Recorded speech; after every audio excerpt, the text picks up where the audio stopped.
Bom dia, bem-vindos a mais uma edição da Antena Aberta, em simultâneo na Antena 1 e também na RTPN. Vamos ficar consigo até ao meio-dia e hoje vamos discutir as propostas do Governo no que diz respeito a alterações nas indemnizações pagas aos trabalhadores.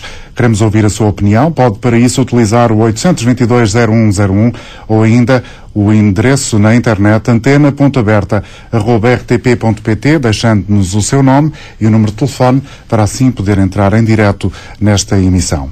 O Governo anunciou ontem um pacote de 50 medidas cujo intuito é fomentar o emprego e facilitar o ajustamento nos mercados, nomeadamente na flutuação da procura no mercado no que diz respeito ao mundo laboral e concretamente ao das empresas. As linhas gerais deste conjunto de medidas vão ser também apresentadas hoje e amanhã pelo Primeiro-Ministro José Sócrates em Bruxelas, no âmbito do Conselho Europeu, uma reunião que decorre ao longo destes 2 dias. Ao impor tetos máximos nas indemnizações a pagar aos trabalhadores despedidos, o Governo pretende acelerar a competitividade do mercado laboral. A medida aplica-se apenas aos novos contratos e, em paralelo, o Executivo quer também que as empresas constituam um fundo para financiar os despedimentos futuros. Para o criarem, as empresas vão ter de descontar uma percentagem da massa salarial dos trabalhadores. Tudo indica que será, assim, mais um encargo não só para os trabalhadores, mas também para as empresas. Na Antena Aberta de hoje, a discussão é em torno das mudanças nas indemnizações pagas aos trabalhadores despedidos. É meu convidado esta manhã o advogado e especialista em Direito do Trabalho, Pedro Botelho Gomes. Muito bom dia, Sr. Muito obrigado por aqui estar connosco. Obrigado. E também Fausto Coutinho, editor de Economia da Antena 1, que se junta a esta emissão. Bom dia, Fausto. Obrigado também pela presença no programa. Bom dia. Mas antes de falarmos os três, queria nesta emissão trazer a opinião do correspondente da Antena 1 e da Agência Luz em Madrid para percebermos quais são as alterações introduzidas recentemente no país vizinho e que podem, de alguma forma, guiar as mudanças que o governo português quer introduzir neste ponto concreto das indemnizações pagas aos trabalhadores despedidos. Bom dia, António. Qual é a realidade da Espanha? Bom, a realidade é uma realidade relativamente nova e que ainda falta regulamentar. O Governo aprovou em junho um pacote muito polémico de reforma laboral. A reforma laboral era um dos capítulos onde a Espanha tinha que cumprir várias metas, assim o era exigido pela Comissão Europeia e pelo FMI, era um dos pacotes de reformas essenciais, a par, digamos, também do processo de reforma das pensões, que está nesta altura também a ser debatido pelo Governo e que se espera possa ter um acordo parlamentar, ou pelo menos na Comissão de Toledo, que analisa a questão das pensões, nos próximos meses, para entrar em vigor já em 2011, mas digamos que a grande mudança foi também nessa questão que referiste na tua introdução, essa questão da alteração às indemnizações dos contratos. A regra em Espanha também, a nova regra só se aplica aos contratos novos, na prática reduz em 12 dias o número de dias de indemnização por ano trabalhado. Até aqui todos os contratos permanentes, digamos, eram pagos, as indemnizações estavam fixadas em redor de 45 dias de trabalho, 45 dias de salário por ano de trabalho, agora baixa a 33, só para os novos contratos. Há também uma alteração no que toca aos contratos temporários, que passa a ter uma indemnização de 8 dias, de 12 dias, mas só em contratos temporários para obras e serviços. Também em Espanha está a vigorar esse novo fundo de garantia salarial, é um fundo para o qual também contribuem os descontos das empresas, mas que depois permite que seja o Governo também a apoiar esse fundo e pagará, o Estado acabará por pagar o equivalente a 8 dias do total de dias por ano de trabalho que as empresas indemnizam em caso de fim de contrato laboral. Importa também ter em conta que esta alteração vai estar relacionada muito profundamente com a história da mudança da lei das pensões, em particular porque se está a adotar aqui, no caso de Espanha, mais atrasado que em Portugal, reformas idênticas às que ocorreram em Portugal. Vai haver um novo cálculo com base em mais anos de cálculo para contar a pensão, também vai ser feito um novo teto no que toca à forma como essas pensões são dadas, mas são reformas, como digo, muito polémicas, levaram aliás à primeira greve geral em muitos anos em Espanha, à primeira grande contestação pública ao governo socialista de José Luís Rodríguez Zapatero, e que ainda falta regulamentar. E para isso é um obstáculo relativamente duro do PSOE no Parlamento. O PSOE governa numa situação idêntica à que o PS em Portugal, ou seja, não tem maioria absoluta no Parlamento, necessita sempre de acordos na Câmara Baixa, num Congresso de Deputados. Há, digamos, um acordo lato com os nacionalistas bascos para conseguirem aprovar o orçamento para 2011, mas isso não garante que todos os diplomas que são necessários para regulamentar esta polémica lei laboral beneficiem desse acordo. Ou seja, é possível que, com a contestação que se espera dos sindicatos, numa altura em que toda a gente diz que o desemprego vai continuar a aumentar, pelo menos até fim do primeiro trimestre em Espanha, é possível que o Governo ainda tenha alguma dificuldade em regulamentar esta lei que foi aprovada por decreto, sem o consenso dos parceiros sociais, depois de quase 1 ano e meio de negociações. Os parceiros sociais não conseguiram chegar a acordo com o Governo, e o Governo acabou por avançar sozinho com a reforma e depois conseguiu aprová-la no Parlamento, mas também sempre com grande contestação. Adorem Sampaio, correspondente da Antena 1 e da Agência Lusa em Madrid, em Espanha, a dar-nos conta de qual é a realidade espanhola neste assunto que hoje escolhemos para trazer a debate aqui na Antena Aberta. Ontem à noite, José Sócrates, o Primeiro-Ministro, apresentou as medidas aprovadas no Conselho de Ministros durante o dia de ontem aos parceiros sociais. Sabe-se que a CGTP foi a única estrutura sindical a criticar as propostas, onde estão também incluídas, evidentemente, as reduções nas indemnizações a pagar aos trabalhadores que venham a ser despedidos. Uma medida que, de resto, o líder do PCP, Jerónimo de Sousa, classificou como uma autêntica declaração de guerra aos trabalhadores. Não é ainda conhecido em Portugal qual será o modelo de redução das indemnizações, mas tivemos aqui o exemplo espanhol. Perante aquilo que ouvimos, Dr. Pedro Botelho Gomes, é possível que Portugal venha a adotar um esquema semelhante àquele que José Luís Rodríguez Zapatero está a tentar implementar em Espanha? É possível. Estas coisas normalmente não se inventa nada de novo de repente, e há sempre aqui algum efeito de cópia do que os outros países vão fazendo. As instituições internacionais foram recomendando estas reformas, recomendaram em Espanha, recomendaram na Grécia, já Portugal foi pressionado para também as fazer. E quando diz instituições internacionais... O FMI, o OCDE, já ambos pronunciaram, Bruxelas também já se pronunciou no sentido que era preciso flexibilizar alguma coisa na legislação laboral. Em concreto, este problema das indemnizações e da redução das indemnizações. Ouvimos agora que em Espanha reduziram cerca de 12 dias, tinham 40 e tal dias e vão ficar com 33 dias de remuneração por cada ano de antiguidade. Em Portugal, o critério padrão, se quiser, é de 1 mês de remuneração por cada ano de serviço. Nas indemnizações, pelos despedimentos coletivos, pelas extinções de postos de trabalho e situações semelhantes. Portanto, se nós já estamos num mês por cada ano, não temos muito por onde reduzir se nos quisermos comparar a Espanha. Obviamente que podemos passar isto para meio mês por cada ano, mas estaremos sempre abaixo daquilo que a Espanha nesta reforma está a garantir que vai pagar. E mais, isto é um processo que tem que forçosamente ser lento, negociado. Ontem, nas declarações da Ministra do Trabalho, dizia-se que se pretendia ter esta negociação fechada até março de 2011. Portanto, estamos muito longe de perceber que modelo é que efetivamente vai ser adotado e como é que vai funcionar. Seja na vertente da redução das indemnizações, que ainda para mais se diz que só se vão aplicar aos contratos que venham a ser celebrados no futuro. Portanto, o impacto destas medidas no mercado de trabalho atual será reduzido? Reduzido ou nulo, se quiser. Porque no limite a situação que vai ter um estímulo mais quase psicológico para os empresários, que vão saber que quem admitirem a partir de agora por contratos de duração indeterminada, eventualmente vão adquirir direitos de antiguidade inferiores aos que poderiam adquirir com o regime atual, mas nas empresas que estão a atravessar dificuldades, que eventualmente estejam a equacionar reduções de pessoal, essas sim vão continuar a aplicar o regime antigo e vão continuar a indemnizar pelos modelos antigos. Portanto, continua a ser caro para essas empresas despedir. Continua a ser caro, continua a ter peso nas tesourarias das empresas que já estão debilitadas como estão, e a acrescer a isso tem ao lado ainda uma outra vertente da tal criação do fundo para as indemnizações, onde supostamente as empresas vão ser oneradas com mais X% que alguém vai determinar, que vai descontar para um mielheiro que não sabemos quem é que vai gerir.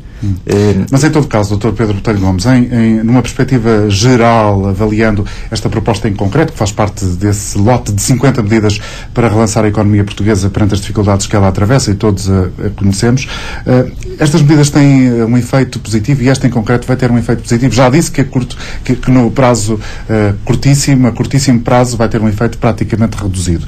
Mas o princípio deixa antever um caminho correto ou não tem qualquer tipo de utilidade quando se pretende agilizar o nosso mercado de trabalho? Eu acho que a ideia apresentada, eu acho que vai no sentido correto.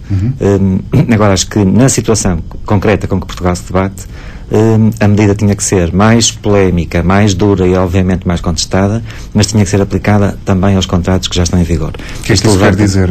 Quer dizer que dentro de meio de 3 meses ou 4, quando isto estivesse legislado, regulamentado, as empresas poderiam fazer os seus despedimentos coletivos, os seus processos de reestruturação, aplicando já o novo critério da indemnização de valores reduzidos. Acho que só assim é que se podia fazer face às dificuldades que o país está a enfrentar e que as empresas estão a enfrentar. Aplicar isto só para contratos que venham a ser celebrados daqui em diante, ou celebrados posteriormente à publicação do novo regime, março de 2011, por aí, acho que vai ser tarde e acho que não vai ter nas empresas o reflexo de reforço de competitividade. Mas se eventualmente o Governo adotasse essa medida mais dura, mais interventiva, conforme o senhor acaba de descrever, a turbulência social certamente que seria maior, a polémica teria um valor exponencial muito mais significativo e provavelmente a contestação nas ruas iria impedir que ela se concretizasse. Não sei se impede ou não. Em Espanha, há pouco ouvíamos o correspondente que esteve a falar-nos da situação espanhola, disse que esta questão levou à primeira greve geral em muitos anos, mas a lei aprovou-se na mesma. Na Grécia, a contestação na rua é o que é e a reforma foi aprovada na mesma. E em Portugal tivemos uma greve geral há pouquíssimo tempo e os efeitos da greve não fizeram recuar nenhuma das medidas que estavam em cima da mesa e contra a qual os portugueses protestaram e tentaram fazer uma greve geral. Portanto, esses efeitos da rua não me parece que tenham neste momento uma relevância tão grande quanto isso. Percebo que os governos os querem evitar, obviamente, que não pretendem reduzir popularidade, as coisas já estão complicadas que chegam, mas não me parece que seja por aí a grande alteração que possa advir das perturbações sociais, dos protestos, das greves, do que quiser. Há ainda outros pontos de vista que gostaria de abordar consigo, pontos de vista sobretudo relacionados com as questões jurídicas. Fausto Coutinho, editor de Economia da Antena 1, de novo bom dia e bem-vindo também à Antena Aberta, reforço o cumprimento. Fausto, estas medidas apresentadas ontem no final do Conselho de Ministros, pelos vários ministros envolvidos nesta apresentação à comunicação social, revelam o quê? Vontade efetiva do Governo em mobilizar todos e, sobretudo, aqueles atores que estão mais diretamente ligados com o mundo económico e com o mundo empresarial para ultrapassar este momento de crise, ou são apenas um sinal político para apresentar hoje em Bruxelas? Bom, nós ontem acabámos por perceber que há 2 tipos de medidas. Por um lado, um sinal político para Bruxelas tem a ver com esta questão dos despedimentos, para Bruxelas e para o Fundo Monetário Internacional, que tem estado basicamente a pressionar Portugal a apresentar este tipo de medidas. Não são eficazes no apoio à economia e à atividade das empresas, como ouvimos ainda agora, aliás, no curto prazo vai ser um valor, entre aspas, residual, se é que se pode considerar valor. Mas tem a outra vertente do pacote, e esse sim, com efeitos positivos na economia, que é, desde logo, o apoio à internacionalização das empresas, o apoio às exportações através de benefícios fiscais. E esse pode ser um aspecto positivo. Quanto à questão dos despedimentos, basta perceber o que disse ontem o Presidente da CIP, António Saraiva. Foi claro, disse que mais importante do que mexer na legislação laboral era criar incentivos de apoio às empresas. Quando é uma entidade patronal ou uma confederação que reúne vários patrões, digamos assim, várias empresas, a dizer isto, fica claro que para as empresas o mais importante são os benefícios fiscais, os apoios, os incentivos, do que propriamente mexer na legislação laboral e com os efeitos que vão ser no curto prazo, nos novos contratos, se alguém vai pagar uma fatura, são os trabalhadores. Porque as empresas, tendo em consideração que esse fundo de apoio aos despedimentos, se quisermos, vai ser financiado pelas empresas, tendo em conta a massa salarial, é natural que as empresas, quando estabelecem novos contratos, façam incidir no salário dos trabalhadores essa taxa que vão desviar para o tal fundo de despedimentos. Portanto, no limite, quem vai pagar esse fundo são os trabalhadores, os novos contratos. Fausto, vai ser possível criar mais emprego com esta redução nas indemnizações que o Governo quer concretizar no país? Não acredito que tenha um efeito imediato na criação de emprego, porque o que estamos a abrir aqui é uma porta para despedimentos mais fáceis relativamente aos novos contratos. Isso não é criar emprego. Isso é, antes, pelo contrário, criar menos condições para os trabalhadores. Ou seja, o horizonte, o futuro dos trabalhadores fica cada vez mais sombrio. Não estou a falar já da nossa geração e de outras, mas estou a pensar nos jovens, quando entrarem no mercado de trabalho vão ter condições absolutamente mais degradadas do que as que existem hoje. E o essencial disto é que, se tivermos em conta que o que se passa em Portugal é um problema de dívida pública e um problema de gasto excessivo do Estado, não se percebe muito bem porque é que o Governo insiste em mexer em questões que têm a ver com o setor privado, a economia, que é, afinal, quem está a ter um comportamento ainda assim mais positivo, são as exportações que estão a permitir algum crescimento da economia portuguesa em 2010. Em 2011, eventualmente, pode ser a economia, o setor privado, a impedir que a recessão seja mais grave e, portanto, penso que estas medidas não servem para outra coisa a não ser para dizer a Bruxelas e ao FMI que Portugal está a fazer o trabalho de casa de acordo com as regras que Bruxelas e o FMI pretendem impor. Como dizia hoje alguém num jornal, no Diário Económico, o João Paulo Guerra dizia: não vale a pena falar da vinda do FMI, porque o FMI, de alguma forma, já está cá nestas atitudes do Governo.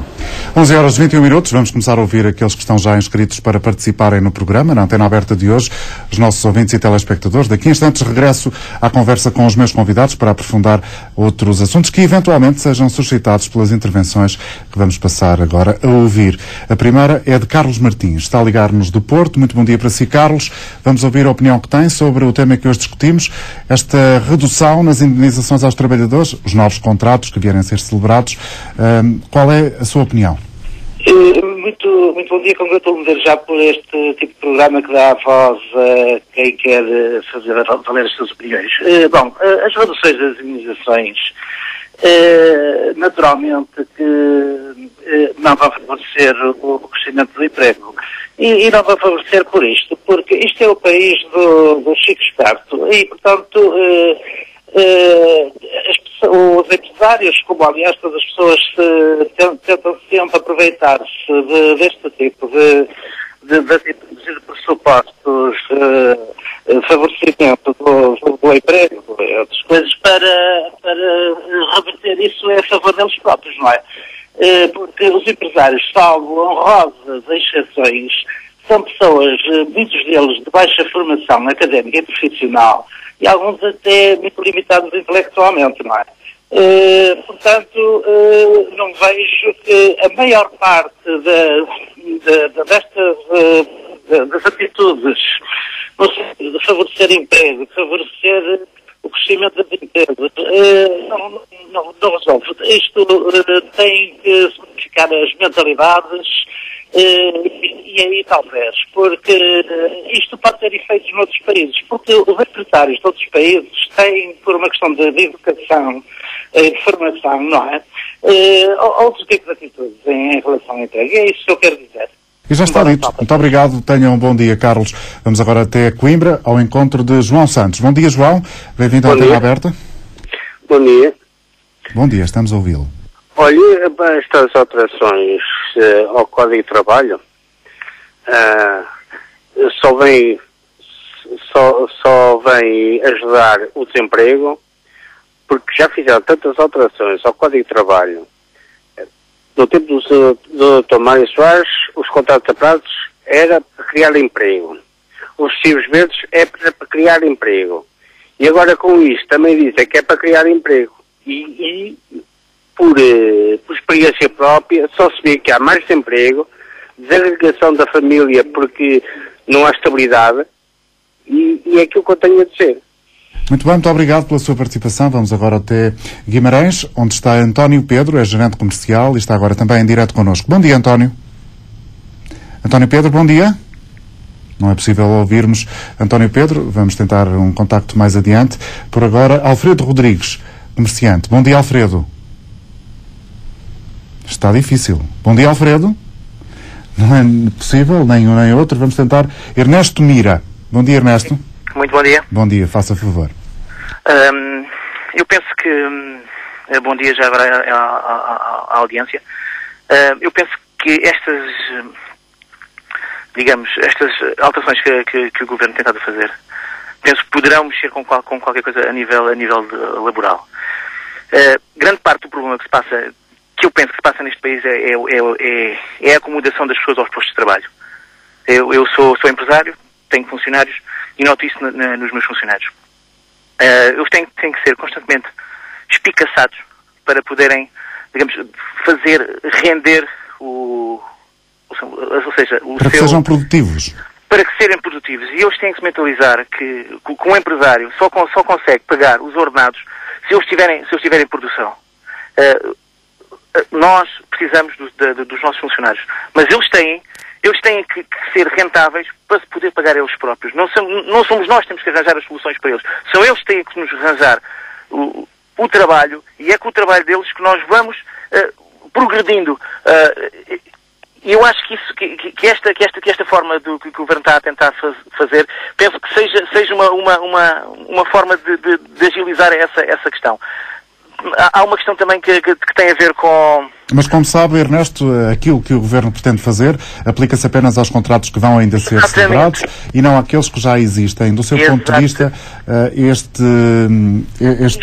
esta massa de trabalhadores, permita uma expressão, já devia estar incluída nesta intenção do Governo? Acho que sim, eu penso que sim. Isto é uma coisa que nós apanhamos uma molha e depois vamos comprar um guarda-chuva. Acho que não faz muito sentido. A fazer esta remodelação tem que fazer de base, tem que vir de trás. Isto porquê? Porque eu penso que grande parte do problema que se passa em Portugal tem a ver com a função pública e o tal comodismo que a função pública tem. Portanto, bem, mas o próprio Ernesto estava-nos a contar o seu próprio caso pessoal, sendo um empresário a atuar no setor privado, também se estava a queixar dos seus próprios trabalhadores. Não, exatamente, mas isto é mesmo inconscientemente, eu penso que mesmo até inconscientemente, eles sabem que ao final do mês não têm lá o ordenado. Mas se em vez de irem logo diretamente para as obras que têm que fazer, se demorarem mais 10 minutos aqui, mais 15 minutos ali, saírem mais 15 minutos mais cedo do trabalho, depois de 10 minutos mais cedo depois da hora do almoço, isso reverte-se em vários períodos de 10, 15, 20 minutos durante um dia. Vezes 10, 12, 15, 20 pessoas, estamos a falar de muitas horas por dia. Isso influi na produtividade e tem influência também no desenrolar digamos que monetário da empresa ao final do mês. Quanto mais horas trabalharem, maior é a rentabilidade. Quanto maior for a rentabilidade que eles têm, melhor o empresário pode lidar com o futuro da empresa e o próprio futuro dos empregados. Os funcionários neste momento têm que se mentalizar que têm que trabalhar, que têm que produzir para que os patrões tenham, digamos que, capacidade para seguir em frente. E basicamente era o que eu queria dizer. Obrigado, Ernesto Mira. A opinião de um empresário. Vamos agora ouvir o que pensa Fernando Fernandes. É técnico de informática e está a seguir a Antena 1 e a acompanhar a Antena Aberta através da rádio. Bom dia, Fernando. Estou, bom dia. Bom dia. Conseguem-me ouvir? Perfeitamente. Bom dia. Olha, eu era só para dar aqui uma opinião em relação àquilo que ouvi o comentador em Espanha. O nosso correspondente António Sampaio, sim. Exatamente, o nosso correspondente António Sampaio, que falou na questão das indemnizações em Espanha serem calculadas numa base de 45 dias. Cá em Portugal, como sabemos, são 30 dias, portanto pouco podemos diminuir em relação a isso, também, senão não há qualquer tipo de indemnização compensatória. Mas houve aí uma questão que eu considero importante e que nós não sabemos como é que vai ser feita cá, que é o Estado a suportar uma parte desse fundo que vai ser criado para as indemnizações. Quando nós cá temos um Estado, que é uma empresa que praticamente está falida, como ouvimos ontem a doutora Manuela Ferreira Leite dizer, o Estado ainda vai criar mais o fundo, o Estado ainda vai suportar mais uma despesa? É isso que vai acontecer? Era mais ou menos isto que eu gostava que se alguém aí soubesse comentar esta questão. É uma pergunta que fica no ar e que provavelmente vamos ter resposta, porque mais adiante vamos ter a participação também no programa via telefone de Walter Lemos, Secretário de Estado do Emprego e da Formação Profissional. Vamos ouvir Graça Moraes, professora, a falar-nos de Cascais. Bom dia, Graça. Olá, bom dia. Bom dia. O que ontem foi acordado não foi só isso.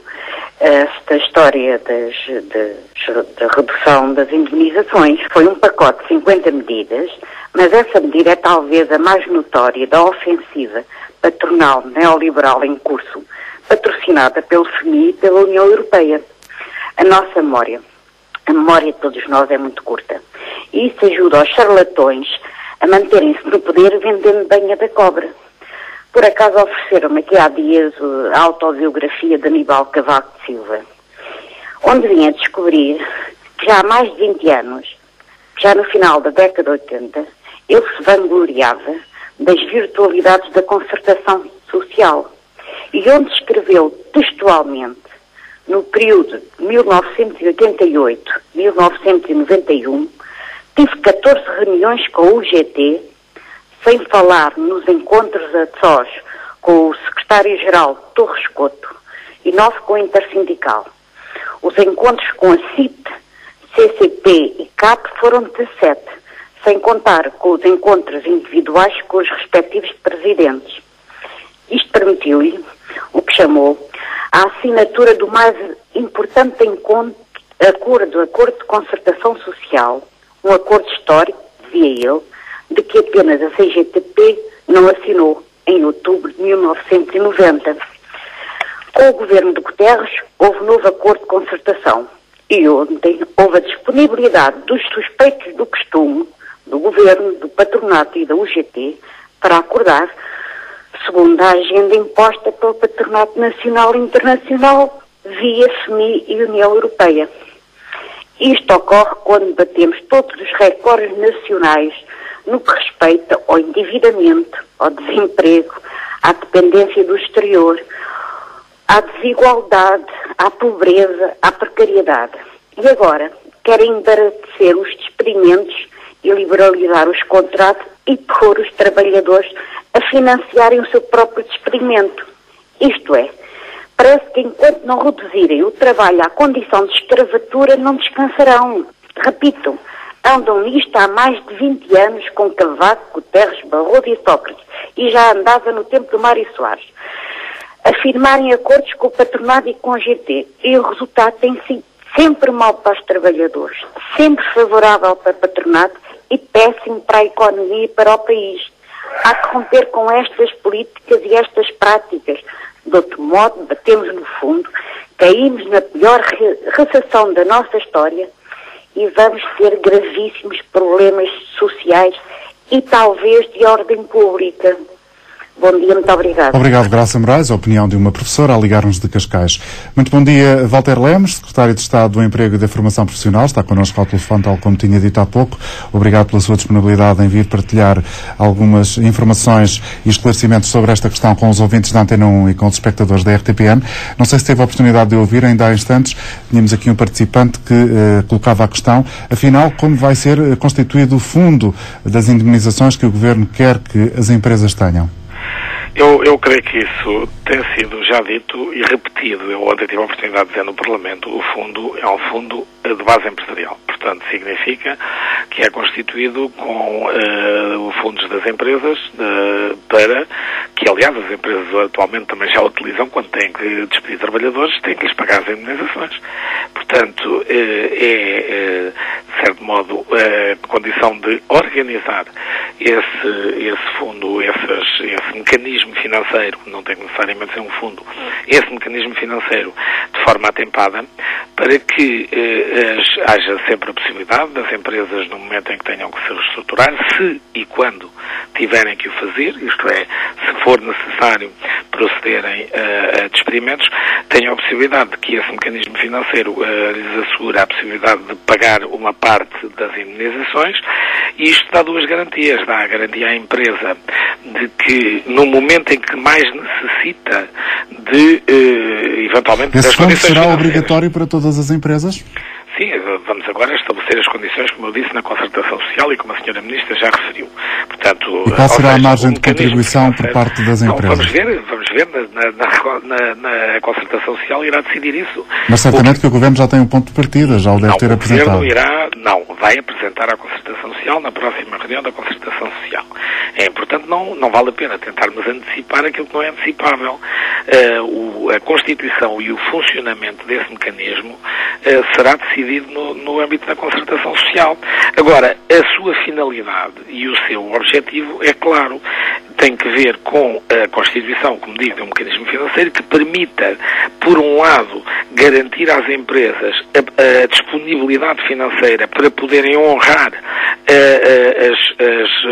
os custos de indemnização se tiverem que o fazer, e por outro lado ter a garantia, os trabalhadores também têm a garantia que, ao contrário do que agora acontece por vezes, têm a garantia de que recebem as indemnizações a que têm direito no caso de uma reestruturação da empresa. Olhando para o sistema atual, para aquilo que é já vigente na lei no que diz respeito a este capítulo das indemnizações, o que é que vai em que medida é que este novo mecanismo financeiro vai facilitar a vida às empresas? Começamos por esse ponto de vista. Sim, facilita muito, porque, repare, no momento as empresas têm, quando procedem a processos de reestruturação que eventualmente envolvem despedimentos, são precisamente os momentos onde têm mais dificuldade de dispor de mecanismos financeiros, porque normalmente os movimentos de reestruturação têm exatamente que ver com as suas dificuldades financeiras.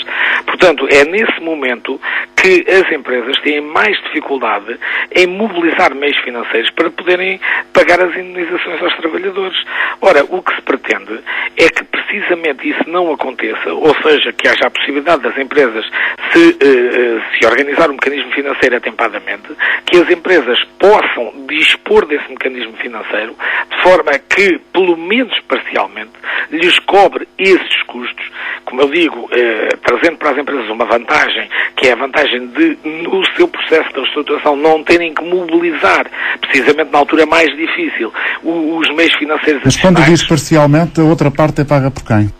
Pela empresa, naturalmente, todas as empresas é que pagam as indemnizações aos trabalhadores. Portanto, fica absolutamente claro que não vai haver contributos do Estado para este Sim, fundo. mas quer dizer, eu já repeti isso na Assembleia da República, o que eu disse sempre, e a Sra. Ministra tem repetido, e está escrito na resolução do Conselho de Ministros, é que o fundo é de base empresarial. Aliás, como acontece, vamos lá ver, o que acontece já atualmente é que, como se sabe, se uma empresa despedir um trabalhador, nos termos legais, naturalmente, tem que lhe pagar uma indemnização. Portanto, já é esse, não há nenhuma alteração a essa situação. O que há é aqui uma engenharia financeira para permitir que o pagamento dessas indemnizações seja mais facilitado do lado da empresa no momento em que tenha que ocorrer, porque pode recorrer a um mecanismo financeiro de acumulação que já fez anteriormente, e por outro lado permita, e isso também dá uma maior garantia de que esses compromissos são honrados do lado das empresas com os trabalhadores, mesmo que o momento seja difícil para a empresa. É a partir do princípio que as empresas estão de boa saúde financeira e que ao longo da sua evolução têm capacidade económica para engrossar esse fundo financeiro. Não, desculpa, é exatamente ao contrário do que diz, peço muita desculpa, que é precisamente para evitar que as empresas fazem essas reestruturações quando estão em más condições financeiras, e portanto é por isso que muitas vezes têm dificuldades em honrar esses processos de indemnização.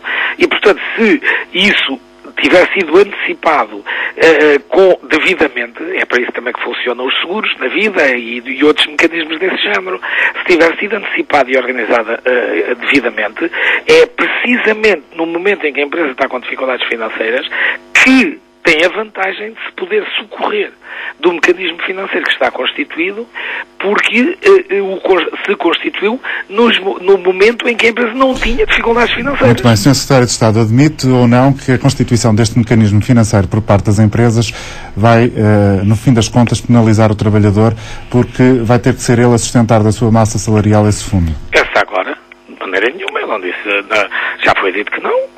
Já foi dito que não era o dinheiro dos trabalhadores que ia constituir o fundo. Não são os trabalhadores que descontam para o fundo. São as empresas, portanto, naturalmente... Fica sublinhada essa sua afirmação. Permita-me ainda uma outra... Muito bem, mas estamos agora a falar neste momento, portanto é para os nossos ouvintes que estão connosco nesta altura que importa adiantar essa informação para quem eventualmente até não acompanhou as decisões do briefing de ontem.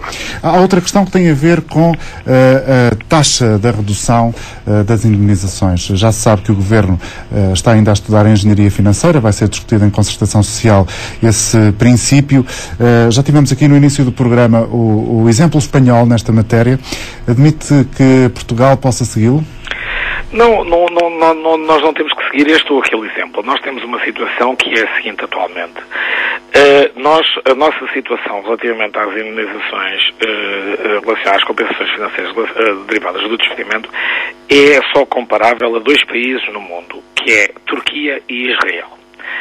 Todos os outros países europeus e da OCDE têm mecanismos muito diferentes dos nossos e, designadamente, têm tetos máximos para as indemnizações muito, muito inferiores àquilo que são os valores que podem ser atingidos em Portugal. Esta matéria é uma matéria que, em termos de competitividade, tem sido repetidamente inscrita em todas as análises ao sistema empresarial português e ao mercado laboral português. É uma matéria que nos tem penalizado e que nos penaliza enormemente em todos os mecanismos comparativos de competitividade.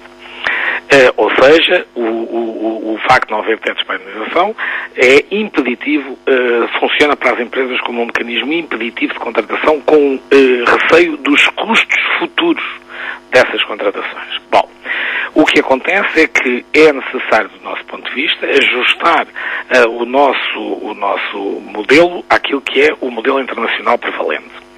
E, portanto, cada país tem modelos diferentes. A verdade é que, enquanto em Portugal as indemnizações podem atingir 50 meses de salário e coisas deste género, a esmagadora maioria dos outros países têm tetos que normalmente não ultrapassam 12 meses. Em Espanha pode chegar a 24 meses, mas é se for despedimento sem justa causa. Mas em Portugal isso nem sequer é permitido, felizmente, e não vamos alterar isso. Portanto, nem sequer se põe o problema, porque não é permitido o despedimento sem justa causa, em termos legais. E, portanto, depois existem muitos outros países que têm outros tetos, normalmente até inferiores a isso. E existem países que não têm tetos, mas os países que não têm tetos têm valores de indemnização incomparavelmente inferiores àqueles que se praticam em Portugal. E, portanto, nós temos aqui um problema de equilíbrio desta situação entre aquilo que é a necessária proteção do trabalhador e aquilo que é a necessária competitividade da economia, e esse aspecto é um aspecto que tem que ser discutido sobre qual é o teto máximo. Portanto, esse equilíbrio andará algures entre os 12 meses e os 24 meses? Não faço ideia, neste momento não lhe posso dizer, porque nós estamos abertos, de forma inequívoca, a discutir na concertação social, já o dissemos aos parceiros sociais, este aspecto, desde que seja colocado de cima da mesa, no fundo, estas duas questões essenciais, que é equilibrar estas duas questões essenciais e ver em que ponto é que o conseguimos equilibrar. Sendo certo que é absolutamente indispensável para equilibrar isto, fixar um teto máximo, mas agora estamos disponíveis com os parceiros sociais para ver qual é o ponto de equilíbrio possível, não é? Possível, porque temos que ver aqui a possibilidade. Exatamente. Para concluirmos, é essencial, sobretudo para aqueles que estão a seguir o programa e que já estão no mercado de trabalho e que eventualmente já estão ligados às empresas, às entidades patronais há muito tempo, pode deixar-nos a garantia de que essas pessoas não vão ver as suas expectativas buradas? Não, isto é para novos contratos, portanto já está escrito na resolução do Conselho de Ministros que são mecanismos a aplicar aos novos contratos que venham a ser realizados e, portanto, naturalmente que as pessoas que estão neste momento têm contratos com as empresas, estão ao abrigo da legislação e do quadro vigente, daquele que existe, não é? E nós estamos a falar neste momento da aplicação de mecanismos destes a novos contratos e é isso que neste momento importa discutir, não é? Obrigado por ter estado connosco. Agradeço-lhe os esclarecimentos que deixou a quem está a acompanhar o programa. Dr. Botelho Gomes, daquilo que ouviu do Secretário de Estado, Walter Lemos, o que é que para si não fica esclarecido e que importa, nesta altura, eventualmente, fazer um comentário? Eu acho que fica muita coisa por esclarecer. se começarmos pelo dito fundo de garantia, ou fundo de compensação, ou o que lhe queira chamar, o tal mielheiro que o Estado pretende agora, que o Governo pretende agora impor às empresas, ou que as empresas façam e sustentem, eu diria o seguinte: porque é que o Estado vem agora impor que as empresas façam mielheiro, que as empresas sempre puderam fazer e sempre poderão fazer quando bem entenderem? Portanto, isso, um fundo que vai ser exclusivamente sustentado pelas empresas. Já ficou claro que o Governo não está disponível para contribuir com nada, e todos percebemos que é natural que assim seja, se estamos com o Estado absolutamente com as contas desequilibradas, não há dinheiro, não faz sentido que houvesse essa expectativa que fosse o Estado a financiar isso. Portanto, são as empresas. O Governo vai meter-se na vida das empresas privadas, vamos ter aqui a intervenção do Estado na esfera privada, que não faz sentido. Se as empresas sentirem necessidade de fazer os mielheiros, então nós teríamos talvez as confederações patronais a reunirem-se sozinhas e a decidirem como é que faziam os mielheiros, ou deixavam de fazer, e não vinha cá o Governo meter-se nisto. Portanto, há aqui uma incoerência de sistema que me parece de sublinhar.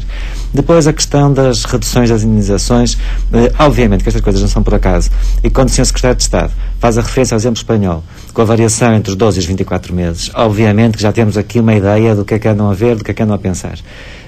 Mas o critério não é esse, e as coisas não podem ser vistas por aí. Porque, no fundo, o modelo que temos agora é de uma proporcionalidade entre o tempo de trabalho e as indenizações a atribuir. E é isso que está a ser posto em causa. Essa proporcionalidade vai deixar de existir quando lhes fixarmos um teto máximo. Não resolve o problema para quem está agora em processos de reestruturação, com necessidade de reduzir quadros de pessoal, porque não vai ser aplicável aos trabalhadores que têm vínculos anteriores a esta data, a esta fase, anteriores às alterações que possam vir a acontecer. Mas para o futuro pode ter algum interesse. E isto porque já todos percebemos que o mercado de trabalho sofreu transformações muito grandes, que atualmente as pessoas não fazem ter um emprego, ter um contrato com alguém, não significa trabalhar a vida inteira numa empresa, como significava no tempo dos nossos pais e dos nossos avós. E, portanto, hoje em dia, o fator antiguidade numa empresa tendencialmente será cada vez menos relevante. Há uma grande rotação, as pessoas mudam, trabalham 2 anos num sítio e estão a mudar, e, portanto, não acumulam antiguidade numa só entidade empregadora que venha depois a ter um grande reflexo nas indemnizações. Portanto, parece-me que, como modelo de futuro, não tenho nada a opor e acho razoável que se mexa nisso. Os tetos, e que possam ser os tetos ou não, acho que o critério tem que se manter em alguma proporcionalidade. O que foi feito já por este Governo na última reforma é que não faz sentido nenhum, que foi fixar limites mínimos, mas não fixar os máximos. E os limites mínimos também comportam injustiças, porque quando se paga indenizações que no mínimo são proporcionais ao mês, se quiser a regra, de 1 mês por cada ano. É isso que está no Código de Trabalho. No Código de Trabalho, com um mínimo de 3 meses, então eu que trabalhei 1 ano vou receber 3 ordenados. Como o que está ao meu lado, que trabalhou 3 anos, também vai receber 3 ordenados. Portanto, no patamar mínimo não tem proporcionalidade nenhuma. E depois a proporcionalidade aplica-se aos patamares máximos. Este exemplo que o Secretário de Estado deu não faz nenhum sentido admitir cenários em que as empresas estejam muito aflitas por pagar que podem ir no limite até aos 50 anos de antiguidade e, portanto, 50 ordenados. Quem é que tem 50 anos de antiguidade numa empresa? Antes de se ter 50 anos de antiguidade numa empresa já se atingiu a idade da reforma. Portanto, isto nem sequer faz sentido. E a redução do custo das indenizações, há outro caminho que devia ser pensado, que é articular o regime da indemnização com o regime que o Estado garante em termos de subsídio de desemprego. Isso é que me parece razoável aliviar as empresas aí.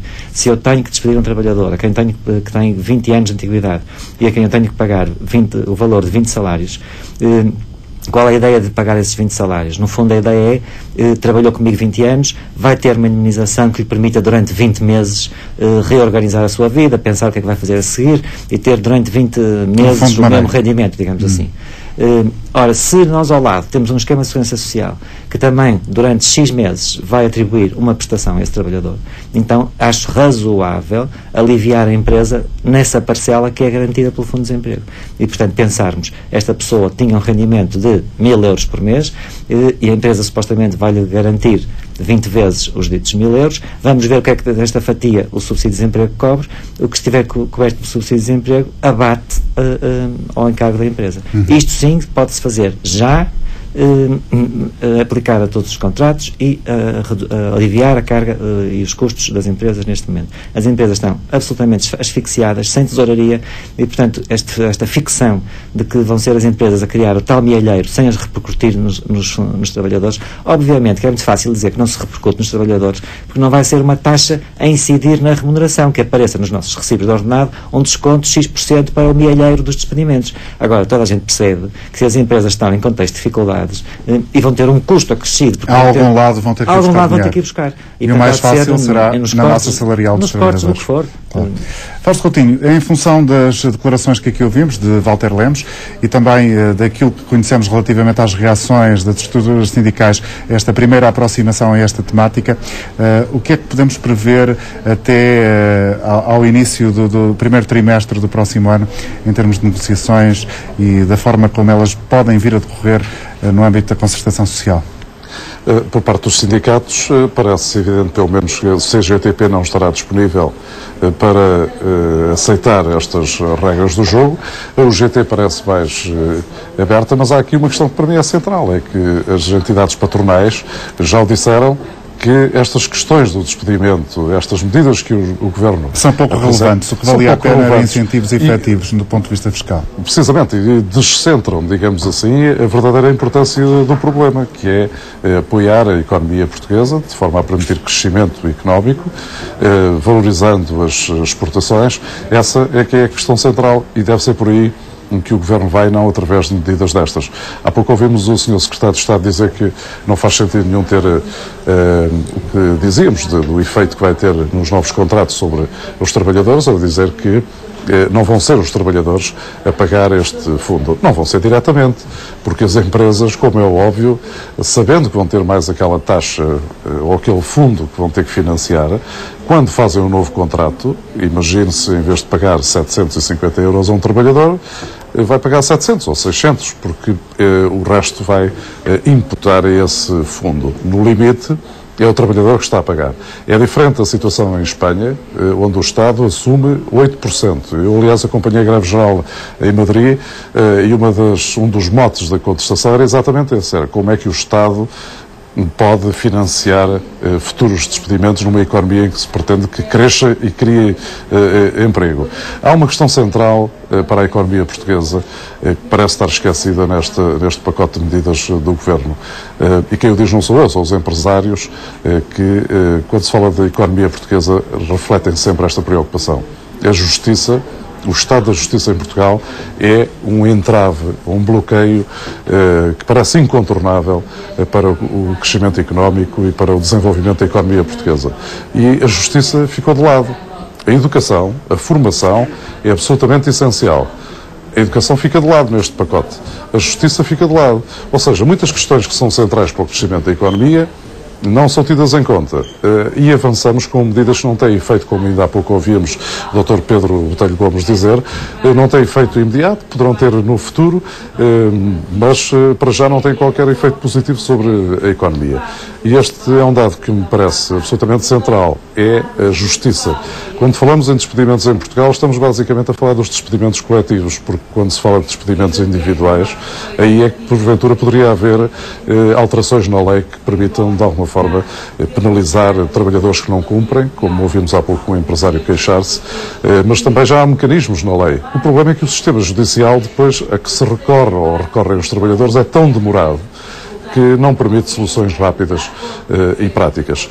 Eu acho que nesta altura em que é preciso dinamizar a economia, seria essencial que Portugal deixasse de trabalhar tanto para as estatísticas e passasse a pensar mesmo nos desempregados, no futuro das pessoas, pensar mais no ser humano do que propriamente nas estatísticas. Eu dou um exemplo apenas.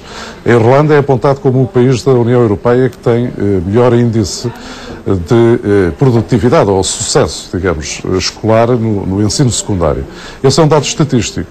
Agora, estando na Irlanda, percebe-se que isso acontece porque o sistema de educação é permissivo e ninguém reprova. E por isso é que a Irlanda aparece, do ponto de vista estatístico, na primeira posição da União Europeia no que diz respeito ao ensino secundário.